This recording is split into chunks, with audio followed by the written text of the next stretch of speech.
Fourth Republic, something of this nature has never happened before.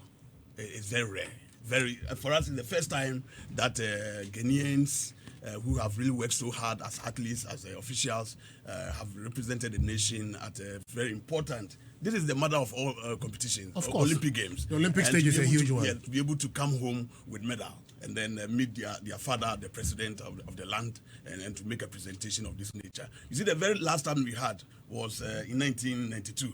That was prior to the commencement of the Fourth Republic. Okay. Fourth Republic began in 1993, 7 January. Sure, so okay. ever since, we have never had a medal from Olympic Games. So this is a very great achievement. People are saying that, oh, but there's just only one medal. No, my brother, if you look at the performances, the medal is the ultimate appreciation of an athlete who has performed. But if you look at the various stages, the 14 athletes that we sent, almost all of them, that's what the president took his time to really enumerate them and say that this one got to get, this one got to there, and then and so on and so forth. All of them performed. And that is why the president opened his arms, received them. Obviously, when they were leaving, they had also called on the president for his blessing. And he said that you will come home with a medal or two. And indeed, it came as he prophesied, like he prophesied. So I'm sure yesterday the whole Ghana was glued to the athletes, the team, the contingent that visited the president at the Jubilee House, and it was fantastic. For us, for me in particular, I think that I have to be very proud. I have to be very happy because it never happens to many of my predecessors. For example, it never happened to many of my predecessors. So if you have such a rare occasion like this and you are part of it, you have been part of in the trenches to get all these athletes prepared. You remember I took them to Morocco. Yeah, sure. About Morocco for the African Games, and many of these athletes who actually were medalists from the Olympic Games also represented at the Olympic Games. At the African Games were also at the Olympic Games at Tokyo. So you see them coming from nowhere, becoming champions. The Techi, for example, when he qualified in Senegal, he brought the medal to me. And you remember when all his people were really thronging behind him, they came to Accra Sports Stadium, we received it. He said, I'll bring a medal from Olympic Games. And he did. But people didn't believe it. People didn't believe it because you see, about 7 or so different Olympic appearances. We never showed any such output. And that's why I think that it was very good. The president received them, and the president's reception was very positive, very encouraging. And that's why I'm very sure that even with so many of his programs, that some of us are also spearheading, will yield more fruits as we move on. Indeed, as a country, I think this is the 5th medal for the country. That's right. Since the Olympics started, or since we started participating in the Olympics, so there has been our only 5th medal. So I think that it deserves commendation. You know, for boxing, interestingly for boxing, this is the first time in about 50 years. Yes, since 1972. I wasn't born by then. Oh, really? No. In the school we were being taught about the Olympic Games, the ancient. I'm young. I was a professor by the age of 40. So that's great. That's great. But you realize that we have always been looking for it. Yes, sure. The teachers were taking us through the PE classes and for the training. The first thing the PE master will tell you that one day I want you also to go to Athens. That's where everything started. We never saw a medal before. I held it in Tokyo. I held it. Sure. And I said, wow. My PE masters would be very happy about this occasion. But not only the PE masters, but the whole Ghana.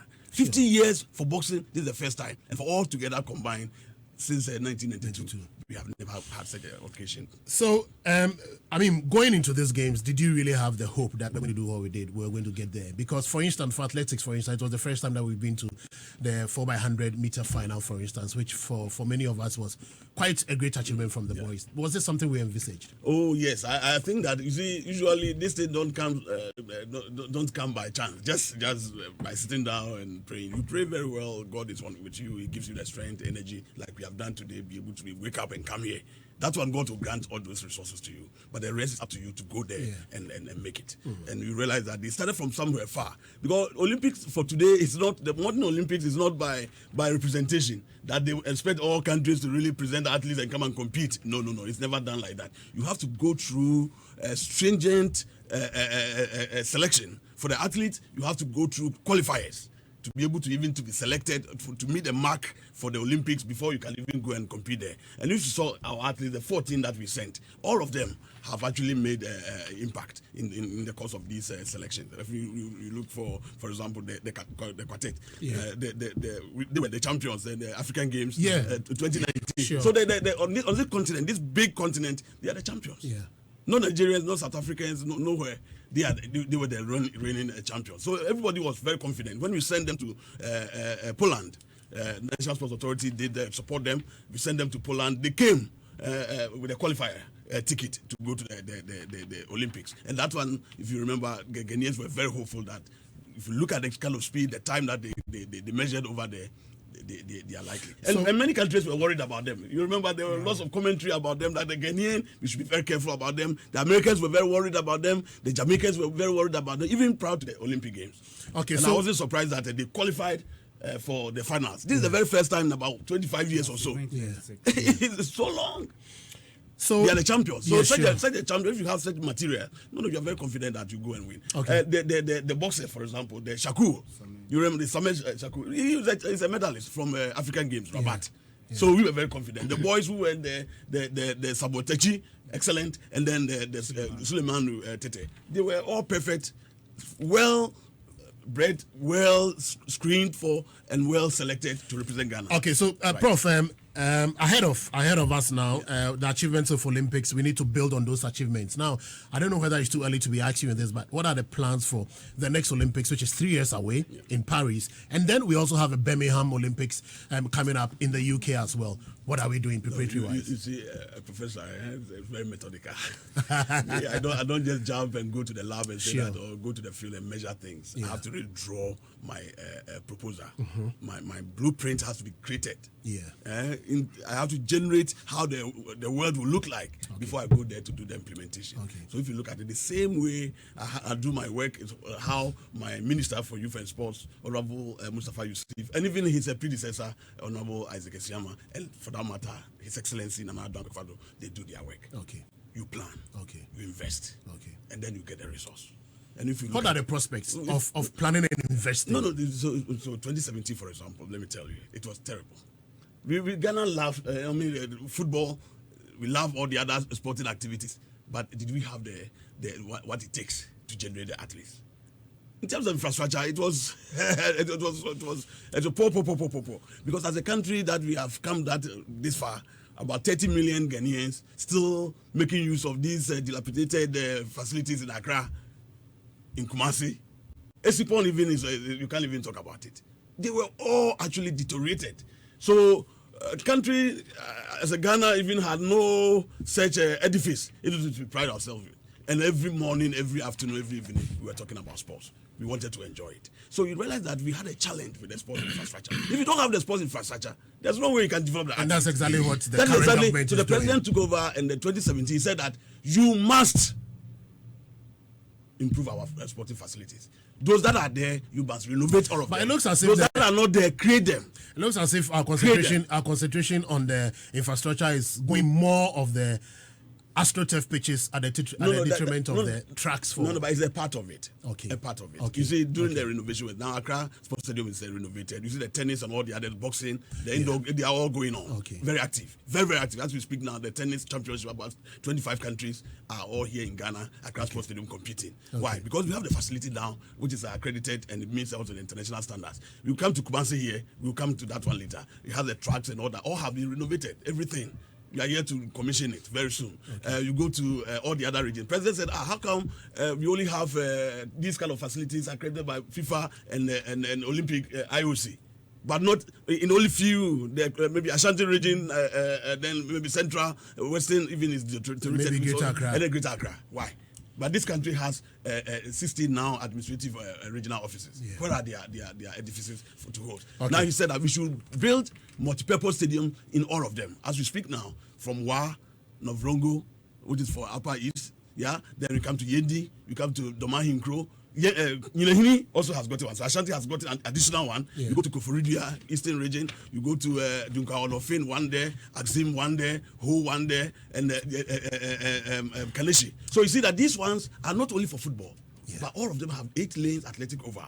which are standard for the Olympic Games. Okay. And then in addition to that, there are other ones that are springing up. For 2017, we had only 3 AstroTurfs. Pakwesi Indium, yeah, we had only Pakwesi Indium, we had that of the Tema, and then the Magdan.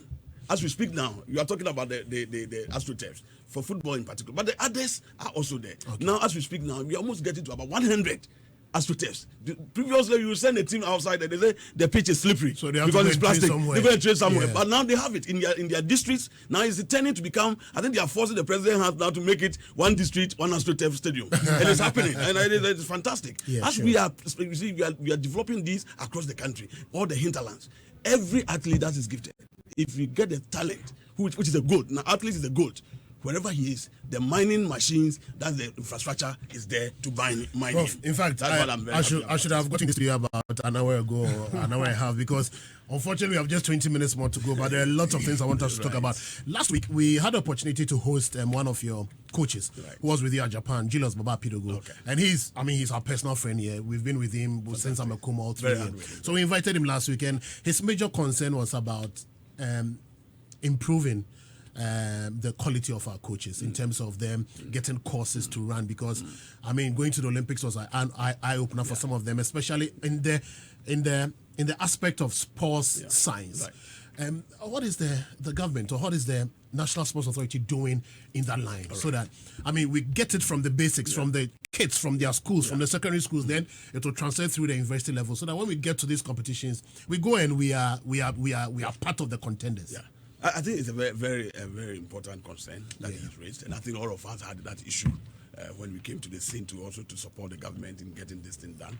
I think for the planning purposes, you have what we call the software and the hardware. I think we create the hardware to the infrastructure development, but what about the athlete development? Yeah, the athlete welfare, the coaches, the technical support. That is the software. Okay. What are we doing? There's also a program for that purpose. You see, when I came to the scene, you look at the National Sports Authority. Are these programs underway already? Underway. Some of them have even been implemented. Okay. When we came to the scene, we realized that, for example, the technical department, those times, you see, the National Sports Authority actually owned all the coaches. Or some do and all those who generated. You see, Mr. Oforiasari, the one who won the medal at the Olympics just recent with the coach. It's a National Sports Authority coach. Okay. So you see that if the government owns their own coaches and being paid on a payroll, there's no pressure on them that they have to prove something. You see, they take their time to develop. If they are contracted, you have a very short limit and you can be fired easily. But if you are on the government payroll and then you're given the chance to work, you do it. People have retired. Many of them have resigned. Many have left. Natural call had been pronounced on them, and the place was almost abandoned. We went to the president. We went to the finance minister that they should give us a chance to recruit. As we speak now, 250 technical people have been recruited. Okay. Sports development officers, coaches. Now they are in abundance. Now people in the regions that really hitherto had no such staff, but now they call to me and say that we have them. The question is, do we have plans to upgrade their level? Yes. So now you have them. So the next thing to do is to do the capacity building among them. Okay. Now, as we speak now, very soon we're going to have a whole national exercise for the training for the various sections, including the coaches. Okay. Many of the coaches who were contractors, they were contracted by the federation. We have absorbed all of them. Okay. Those who have good quality, we have now they all belong to National Sports Authority, and we release them to the federation to support them. Okay. We release them to the schools to support sport development, and the National Sports Authority, of course, is now coming back with the inter-district sports, the regional, and then they go to the national sports festival. All these are all to be reactivated. Why? Because now we have the infrastructure, we have the personnel to be able to get a job done. Professor Peter Twumasi is the Director General for the National Sports Authority. He's our guest on the show here this morning. We've got 18 more minutes to hit the top of the hour. 9. At 9, we'll cross over to Joy 99.7 to bring you News File. Now, with our athletes, we are done with the Olympics. Those who are outside are outside. One other major concern is that we might not be doing very well when it comes to monitoring the athletes, especially after competitions of this nature. What are we putting in place for them? No, I think athletes are not allowed to go away. not to go away, but the monitoring. Yes, the monitoring is very good. You see, these athletes, we found them. Some of them were even 2017 when we did the sports the national festival in Twumasi, and then we kept them. Okay. We kept them, and then we took them to Rabat, Morocco. Yes, we needed to maintain them. We kept them, and then now they have reached Olympic Games. They have come back. Some of them have a lot more to and be done. those outside. If you look at, for example, the Abeku Jackson, there's no way Abeku cannot clinch on the Olympic gold medal. The boy is rising. And if you have seen his preparation, you realize that he's getting opportunities to be trained elsewhere. He's been in Russia, being trained, in Europe, being trained, moved to Africa, and these are all support from us, from the federation. Okay. As we speak now, you see, the president allowed us to be able to also institute the allowances program model to be able to sustain our athletes. So athletes, even without jobs, which for me, the program is that I encourage more of getting them recruited. Okay. Into especially maybe security services or maybe even the private organizations, but those that cannot really be absorbed, we have to put them on the payroll and consider the work that they do as athletes, their training and all that to be part of their duties. Job. So this 1,000 athletes that we have now recruited, they are all on our payroll and we pay them monthly. Okay. So that the money will not be an issue.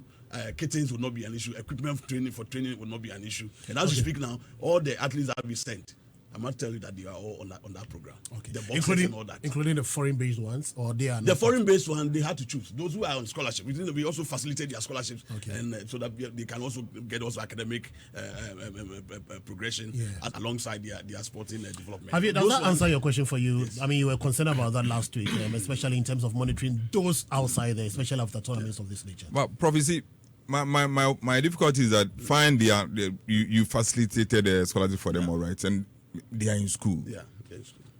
So what happens to them? Is it a case that maybe you give them money, some stipends, or how do they survive? It's a full package. Okay. And what is the package? We have the partnership. Some of them, sometimes it is a full government support scholarship that is given, but there are many of the universities that are elsewhere that look for some of these the talents. And they come to the country and then want to negotiate with the National Sports Authority, Ministry of Youth and Sports, and the athletes himself. That these are the packages meant for athletes who are sportsmen. Sorry, meant for students who are sportsmen and women. Because then they can also contribute to their internal sporting activities. And at the same time, also study alongside. So all of them who are on these kind of scholarships, they are actually, the basic principle here is that you must be an athlete who is also competing at very high levels, and which will benefit the institution, and at the same time you take advantage. So the government doesn't support them? Oh no, that's why I said that there are two modules. Those that have to be supported by government's own scholarship scheme, or others which are also supported by other institutions. The foreign ones. Foreign ones. For example, those who are in the US, for example, there's a very good relationship established between Ghana and those institutions that they look for athletes that are here, that are promising. But they don't change their nationality. They still remain Ghanaians. But then they get that kind of package, and they get an advantage to be able to train using some of these facilities that they have in their schools. But Prof, is it happening now? Because we've had previous situations where some of these athletes, they go outside, just like you're saying, on scholarship. Now it has been emboldened. It has been now formalized. Okay. So all athletes who really have a certain performance, they qualify for some of these packages, and the ministry and the National Sports Authority facilitate for them. All right. Prof, I just got a message from someone here who says that, unfortunately, Ghana was not represented at the Kenya Under-20 World Athletics. I think it's currently underway in Kenya. We were not represented. No, there are lots of competitions. As we speak now, even some of our athletes who are in Benin, there are some of our athletes who are in South Africa now, and some of our athletes who are also in Algeria. You see, for the federation, you see, mind you, because it's a world. Yes, I'm managing about 45 different sporting federations. Every now and then there is a national team outside there competing. But the problem maybe this particular, I don't know whether the GA apply to participate in. But there are many other avenues, all right. platforms that they can. We've got 12 minutes more to go. Zando, I can allow you just one bit because I've got a lot of things you have to discuss with Prof. Yeah. So if you want just one question, and let's go to the other ones. One question. Prof, you just put across Ghana's achievements at the Olympic Games. And yesterday I was listening to President for the Ghana Boxing Federation, George Lamte, and he admitted that only you, in fact, he was specific. He mentioned that you came to their aid when they were doing their local competition and all that. Now, considering Ghana's achievement at the Olympic Games and knowing that, as a matter of fact, we don't really allocate beyond 50 million Ghana cedis for the sports ministry, is it time for us to review our budgetary allocation for the sports ministry? And especially as you've won medals at the Olympics. Yeah, is it time for us to review or perhaps increase it? I think you are right. It has to go up. Have you told the president? No, the president is being committed in a way. Okay. You saw what he said. He said that is why you were smiling plenty and can still continue. Infrastructure will continue. We have to support and create these kind of teams for Commonwealth Games, for the one that we are doing here in 2023 African Games, and even the Olympics. So you see that the president commitment is there. I think what has to really, we have to get it done should be how this one can be reflected in the finance minister's budget for next year. But I have said that you see, you have 46. About 46. About football is taking everything goes to football. That's where the dialogue is now. Now Ghanaians have to really come on board for us to discuss this matter. I think he has made very important issue. Because it's Ghana, because the whole of the Ministry of Youth and Sport, our budget doesn't exceed 40 million. Yeah. If you convert it, it's less than even 10 million dollars, US dollars. What can you do with it? It is like an amount for one department under Ministry of Energy or maybe Education. Yeah. And this is what is being used for all federations, all national teams, and so on and so forth. So if the national team or federation is not able to maybe secure some support, sponsorship from other organizations, then they suffer. The little money that I have, National Sports Authority, sometimes the whole year, maybe I probably am giving about 10 million Ghana cedis, or I'm able to only access about 5 million and so on and so forth. What can you do with it? Do you understand? So it's a time for us to look at how financing of some of these federations, because now we have realized that it is not only football that can give us that joy, but all the others. Yeah. And if you don't want to put, if you look at the crowd that was at the airport to go and welcome that guy, I mean, it was amazing, huge. And big. But when they go professional, even one athlete boxer makes more money than even the whole team for football. Yes, that's true. So this is a big investment that we can do and get the returns also. And I'm happy the president has bought into the idea. President is, and next year we'll be monitoring the budget, so because we need National to see the Authority increase. will send our how to call it, the explosive kind of budget, and I'm sure that the Ministry of Youth and Sport, my minister, will forward it, and the finance minister may have to. There's a lot we have to talk about, but we are constrained by time. Right. This gentleman sitting here is the son of Emmanuel Tufuo. Yes. So he's Emmanuel Tufuo Jr. and he's now working at the Sunyani Coronation. So you are a potential genetic Olympian. Yeah, and he's now working at the National Sports Authority at Brownhaven region. So and he he had a question. He said I should ask you that. Oh, I see. What are you guys doing about the coronation pack? Okay, that's his question.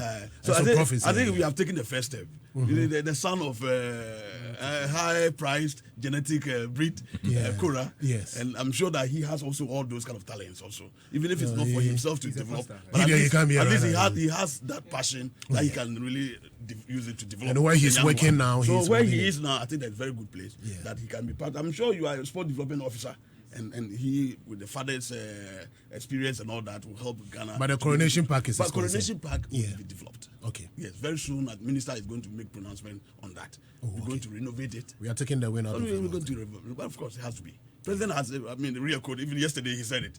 The infrastructure development will continue. Okay. And that's something that is encouraging all of us. Okay. And it is not only coronation park, but many others, because we want to extend it to the doorsteps of all these communities, so that they can also take advantage of sport. Prof, look, we have to talk about Baba Yara Sports Stadium. I mean, I won't ask you whether it's ready or not, but my question is that when are fans of Kumasi Asante Kotoko going to watch their darling club at the Baba Yara Sports Stadium again? How soon? Yeah, I think that this... I want to be a bit populist. This forms part of my submission of infrastructure development. Those that were deteriorated, we have to renovate. And I think that we have also Accra Sports Stadium also renovated. Now they call it the Wembley of Ghana, of the nation. We understand that. The similar approach we had to also take when it came to Baba Yara Sports Stadium. And then Esipon, they had deteriorated. The last time they got any of this major facelift was in 2007, prior to the 2008 AFCON. Yeah. You remember? Yeah. And President Kufuor's time, you had this renovation and then some additional one, Mahama, and then the Esipon also added to us as new facilities. That was major. Ever since, there had never been any. And you saw it at the Baba Yara. All the seats were all gone.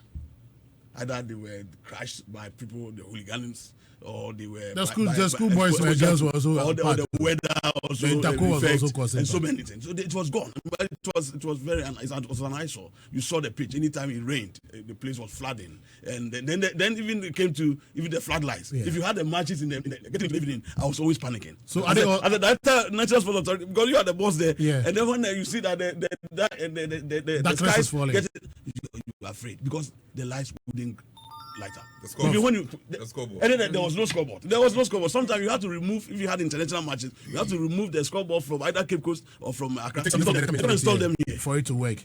As we speak now, almost a little bit after 1 year now, the whole pitch, drainage system have all been installed. New, big pipes.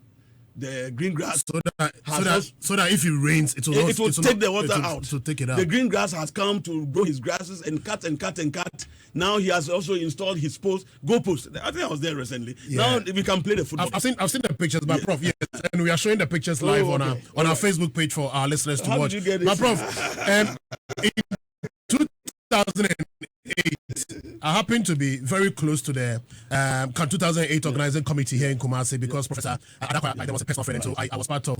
I had a lot of information on it, and we were told by the contractors, that was Consa, that they had laid pipes under this pitch, and that if it rained, it was going to go through a tunnel somewhere, and it will be camped somewhere. The water will be remain there. They will be using it to flush the toilet facilities and all that. And 2 months, 3 months after the Nations Cup, it will rain, and that pitch is soggy. How confident are we that this time it's not going on? No, but that was the challenge for the pitch. That made us to go for the renovation works. Okay. And the contractor who is doing it was my fault. But that's the challenge that was fixed. Okay. So for me, as a client, I respect that this problem should be gone. Okay. At least we have been monitoring it for some time now. Yeah. More of testing. It rains, water disappears. That's good. Water disappears. So back to my earlier question. So that was one key. Then the seats all had to be installed. About 40,500 seats all had been installed. Okay. New. The presidential had to also be modified. Now we are also bringing seats like what we have in Accra. It used to be only 7 seats. Then we had the president, his guest. It was nice. Then these ugly or yellow seats were all terrible. I didn't like it. We have videos later when this thing is completed. We show the both sides and you see it. Now this all has been modified. The floodlight is new. LED type, so now you can play in the night and everything and so on and so forth. Then the scoreboard. That's what people wanted to see. They have been testing it. I'm told that anytime they put a scoreboard in the evening, the people in the neighborhood not answered my question. They want to come and see. So these are good things. When are Kotoko fans going to sit at the stadium? Yes, I came there for information. From the contractor to be able to advise my minister. Okay. As you speak now, the tartan tracks which we are waiting for them to be cast. Now they've done the casting. It's completed. Okay. All the red thing that you see, I don't know whether you have it. All the red or done. What is left is for them to mark the lines, the lanes. Okay. That's all that the contractor is to come back and mark it. Then it's finished. Inside is finished. The rest will be just a painting. So now, if the minister will give a go ahead, like we did in Accra, that we can start matches.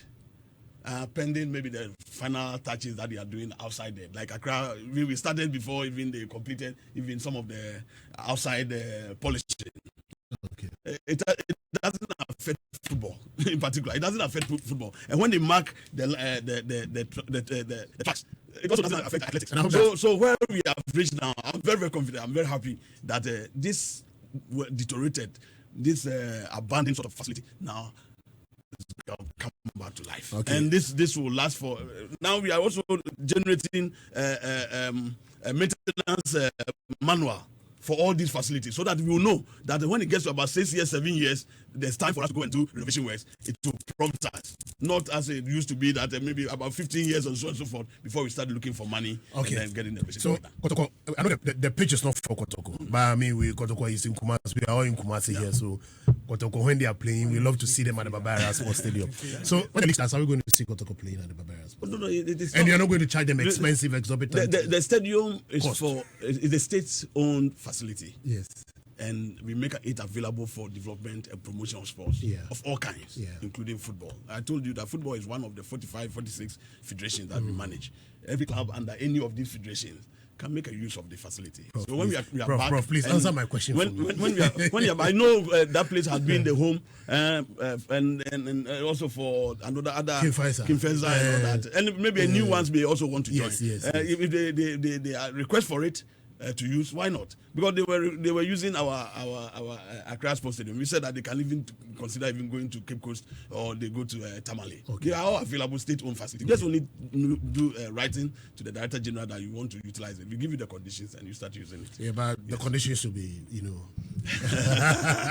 It's for everyone. It's for them as well. Kotoko is at the heart of Ashanti or Kumasi or so. But you see, this patience has also helped for us to also get a property. Yeah, sure. Yes, now the value of the stadium had really multiplied. Yeah. Because before, if you had wanted to sell it, nobody wanted to. But now with this touch, the president, thanks to the president, His Excellency now what he has done for Ashanti, we should be very proud. You know what? We got 8:09, but we need to take some 3 minutes of maybe news file quickly. Let's invite a few calls, maybe 2 or 3 calls quickly before we say goodbye to our listeners here. We've been speaking to the Director General of the National Sports Authority, Professor Peter Twumasi.